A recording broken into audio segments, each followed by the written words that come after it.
Hi guys! Another day, another e-bike na naman tayo. Ito, merong dumating dito. Ayaw daw mag-charge. Three-wheel scooter to. So pagka ganito guys, kasi nandito sa ilalim nitong bangko yung mga battery tapos mga fuse. So kailangan natin tanggalin yan. Tapos yan, tinesting ko. Ayaw nga mag-charge, nag-green lang siya. So minsan sa charger din, check nyo rin yung charger. Pero pagka ganito, talagang ano na yan.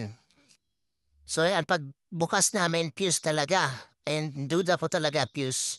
So etong klase na lahat ng mga unit namin guys, nilalagyan namin ng fuse yan sa battery. Bago namin yan i-release, ibenta. Tapos meron pa siyang breaker. So ayan, okay na, nagcha-charge na.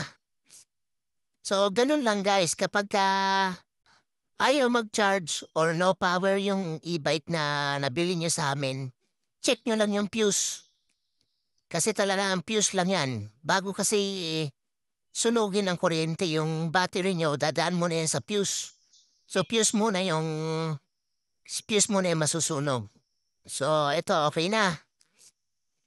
Kinabit na namin yung bangko dahil nagcha-charge na siya. So ayan, testing ulit. Okay, thank you for watching.